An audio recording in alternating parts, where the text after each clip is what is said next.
네, 가장 나른해지기 쉬운 5월에 단 하루도 정말 주 없이 살 수 없다는 그런 소망을 가지고 고백을 가지고 이렇게 새벽을 깨워서 나온 여러분들을 너무 축복하고 환영합니다. 성경을 보다 보면 가장 빠르게 지나가는 말씀 구절들이 있는 것 같아요. 그 중에 한 가지는 지지난주에 저희 조조용 목사님께서 조조포 우리 족보댁이라는 제목으로 설교를 해주신 누가 누구를 낳고 계속 이어지는 그런 족보 부분이 있고, 또 하나가 있다면 오늘 말씀처럼 뭐가 몇 규빗이고 이게 무슨 말이지 하면서 그냥 정말 빨리 지나가게 되는 그런 부분이 오늘 또 본문인 것 같습니다.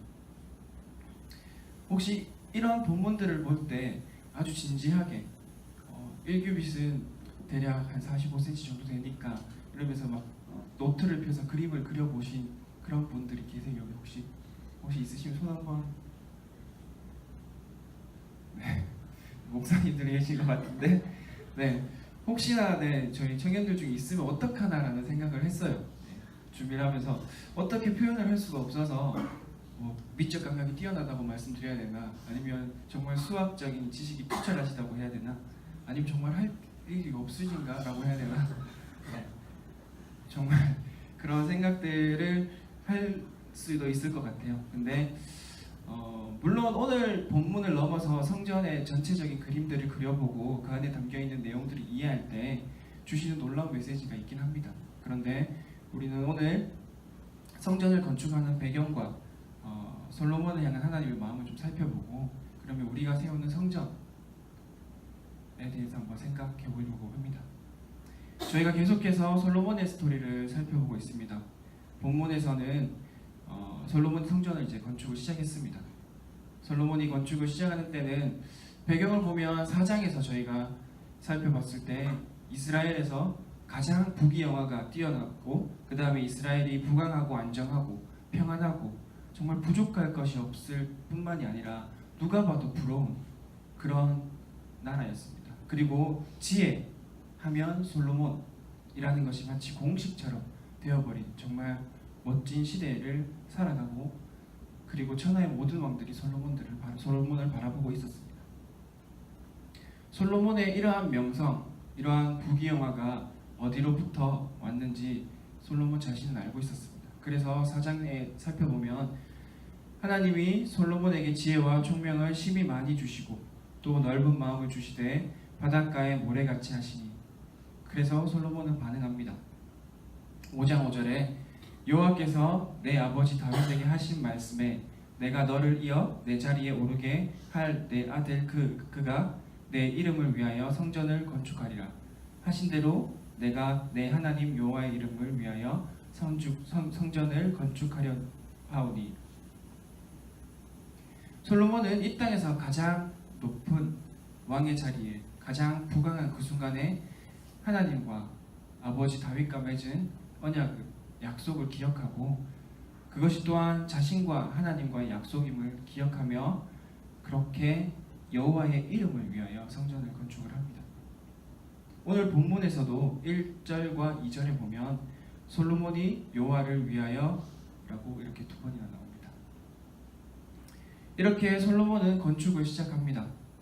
그렇게 성전을 지어갑니다. 건물을 짓기 위해서 설계도가 필요하죠.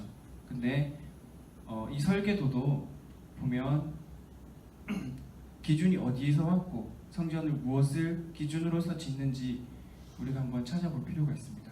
역대상 28장 11절에서 21절까지를 살펴보면 솔로몬이 짓는 성전의 설계도에 대한 내용이 나옵니다. 조금만 살펴보겠습니다. 11절인데 제가 읽겠습니다. 다윗이 성전의 복도와 그 집들과 그 곡간과 다락과 골방과 속죄소의 설계도를 그의 아들 솔로몬에게 주고, 계속해서 12절에 보면 또 그가 영감으로 받은 모든 곧 여호와의 성전 뜰과 사면의 모든 방과 하나님의 성전 곡간과 성물 곡간의 설계도를 주고, 그래서 쭉 내려가다 보면 성전에서 쓰이는 그릇의 양식 그리고 기구들의 무게까지 정해주셨다고 그렇게 말씀하고 계십니다. 그래서 19절에 보면 다윗이 이르되 여호와의 손이 내게 임하여 이 모든 일의 설계를 그려 나에게 알려주셨느니라. 솔로몬은 그렇게 하나님 여호와의 이름을 위하여 시작하여 여호와께서 알려주신 설계도대로 그 방법대로 성전을 건축해 갑니다. 그런데 여기서 보면 우리가 솔로몬이 무조건적으로 참 부러울 수밖에 없는 상황이라고 볼 수 있는데 이어지는 말씀을 보면 솔로몬의 마음이 좀 드러납니다. 하나님이 솔로몬의 마음을 누구보다 잘 아셨던 것 같습니다. 본문을 이어서 보면 또 그의 아들 솔로몬에게 이르되 너는 강하고 담대하게 이 일을 행하라. 두려워하지 말며 놀라지 말라. 내가 여호와의 성전 공사의 모든 일을 마치기까지 여호와 하나님 나의 하나님이 너와 함께 계시사 내게서 떠나지 아니하시고 너를 버리지 아니하시리라. 제사장과 레위 사람의 반이 있으니 그 하나님의 전전에 모든 공사를 도울 것이요 또 모든 공사에 유능한 기술자가 기쁜 마음으로 너와 함께 할 것이요 또 모든 지휘관과 백성이 온전히 내 명령 아래에 있으리라. 누가 봐도 다 가진 것 같고 걱정 없을 것 같은 솔로몬에게 하나님이 두려워하지 말고 놀라지 말라고 하십니다. 모든 지휘관과 모든 백성이 기쁜 마음으로 함께 할 것이라고 말씀하십니다. 우리가 우러러 보는 자리에 있는 솔로몬이지만 주어진 자리에 그 자리에 맞게 살아가면서 그 왕의 버거움을 솔로몬은 느끼고 있었던 것입니다. 예를 들면 혹시나 성전을 지을 때 이때다 하고 외부에서 전쟁을 일으키면 어떡하지? 또는 성전 건축에 불만이 있어서 그 노역 때문에 백성들이 반기를 들지는 않을까? 라는 등의 염려들이 있었을 수도 있습니다. 성전이 완공된 이후에 솔로몬의 기도를 살펴보면 솔로몬의 마음이 더 느껴집니다. 그의 기도는 먼저는 하늘과 아래로 땅에 주와 같은 신이 없나이다 라는 고백으로 시작을 합니다. 뒤쪽으로 가면은 근데 계속해서 염려하는 부분들이 보입니다. 백성들 간의 죄악으로 혹시나 정의가 무너지면 그때 하나님께서 마땅한 벌과 회복을 내려주셔야 될 텐데, 땅에 기근이나 질병이나 자연에 대한 재해가 있을 때, 그리고 이방인이 그날에 찾아왔을 때, 그리고 전쟁, 이 여러 상황들에 대한 기도들을 올려드리면서 여호와의 긍휼을 솔로몬이 찾고 있습니다. 나라를 다스리다 보면 나라 안팎으로 많은 일들이 일어납니다. 솔로몬은 이 많은 염려들을 안고 성전 건축을 시작한 겁니다.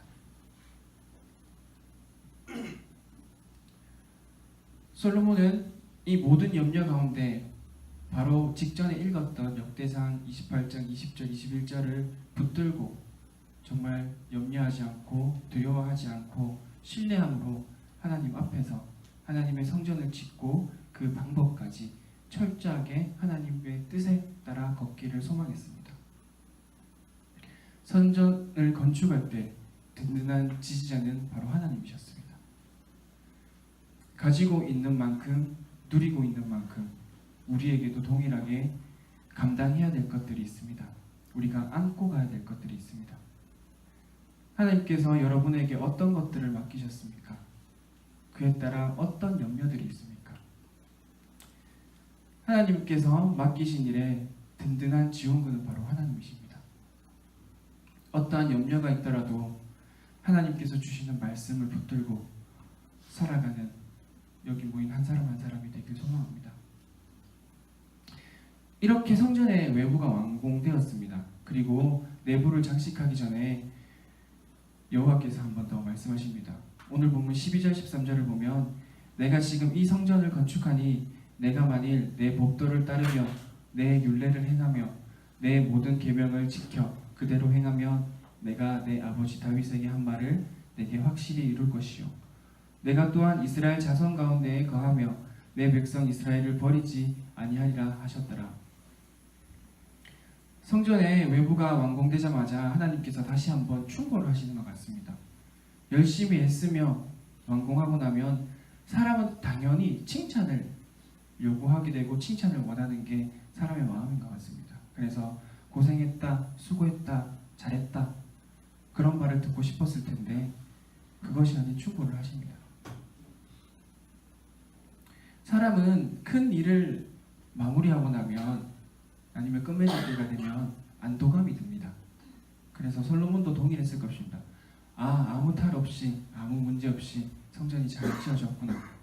그렇게 안도감이 드는 동시에 하나님께서 이렇게 말씀하신 것입니다. 그런데 조금만 살펴보면 이것이 충고가 아니라는 것을 볼 수 있습니다. 성전은 출애굽에서부터 성막일 때부터 그 백성들 가운데 하나님께서 거하신다는 의미를 함께 담고 있습니다. 그리고 그 하나님의 대표적인 성품은 거룩성입니다. 우리는 주기도문에서도 이렇게 고백합니다. 이름이 거룩히 여김을 받으시오며. 이와 같이 하나님께서 솔로몬에게 말씀하신 것은 솔로몬이 세운 성전으로 말미암아 하나님의 이름이 거룩히 여김을 받기를 원하셨습니다.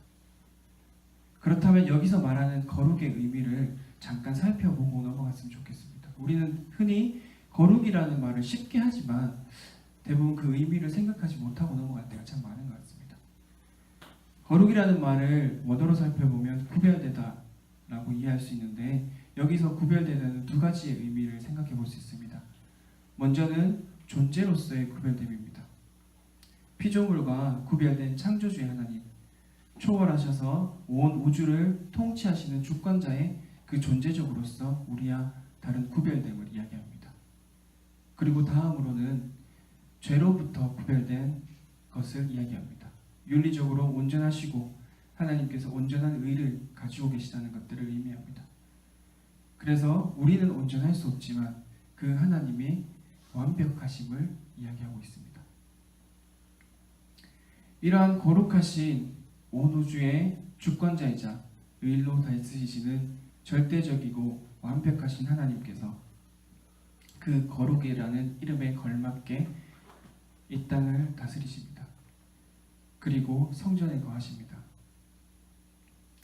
이사야서를 보면 그 거룩이라는 의미를 좀 더 살펴볼 수 있는데 이사야에서 좀 많이 나오는 문장 중에 하나가 이스라엘의 거룩하신 이가라는 말이 많이 나옵니다.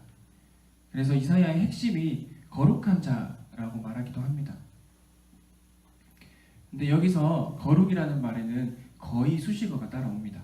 그래서 이스라엘의 거룩하신처럼 무엇의 거룩하신이라는 수식어가 붙는데 이것은 곧 소유를 나타내고 있습니다. 이 수식어를 통해서 하나님께서 말씀하시는 것은 이스라엘과 언약적인 관계를 나타내시는 것입니다. 즉 택하신 백성과 교제하시기를 그렇게 관계를 맺으며 살아가기를 원하시는 하나님을 드러내고 있습니다. 이렇게 성전은 거룩하신 하나님께서 택하신 백성과 교제하기를 원하시는 장소입니다. 그런데 성전에 나오는 백성이 거룩에 대해서 관심이 없다면 어떻게 될까요? 그들이 말하는 구원, 그들이 말하는 사랑, 그들이 말하는 하나님의 통치는 왜곡이 되어 교회 안에 온통 습관이나 제도로 얼룩져서 내 감정 혹은 내 이성만을 우선시하는 정말 각자 자기가 생각하는 대로 그렇게 교회를 세워가게 됩니다. 그렇게 성전의 거룩성이 상실되지 않고 지켜지길 바라시며 하나님은 솔로몬이 성전을 완공하시자마자 다윗과 맺은 언약을 다시 한번 기억하며 되새기기 시작하시는 것입니다. 그러면 이 시대에 교회를 섬기는 우리는 어떻게 하나님의 거룩한 성전을 세워갈 수 있을까요?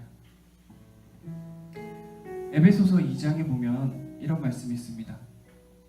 너희는 사도들과 선지자들의 터 위에 세우심을 입은 자라 그리스도 예수께서 친히 모퉁이 돌이 되셨느니라.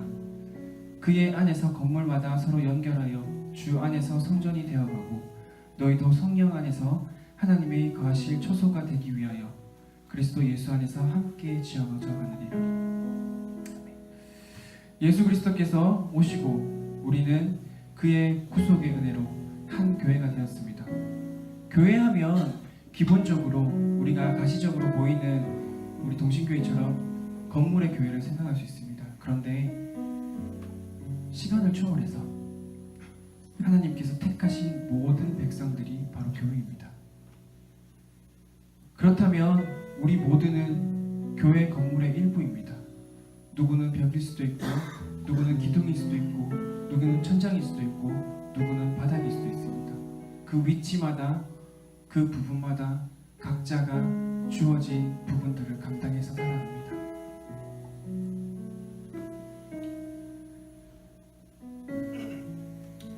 그보다 더 중요한 것이 바로 우리 한 사람 한 사람의 거룩성입니다. 그래서 솔로몬에게 다윗의 언약을 기억하게 하셨다면 우리에게는 예수 그리스도의 구속의 은혜를 기억하게 하십니다. 죄와 구별된 완전한 거룩성 때문에 존재적으로 우리를 초월하신 하나님이 이 땅에 오셔서 피 흘리셔야만 했던 그 은혜를 기억하게 하십니다. 그리고는 이렇게 말씀하십니다. 주 안에서 성전이 되어가고, 그리고 성령 안에서 하나님이 거하실 초소가 되기 위하여 그리스도 예수 안에서 함께 지어져 가느니라. 우리는 교회의 일부가 이미 되어 있고 성령의 역사하심 가운데 온전한 성전이 되어갑니다.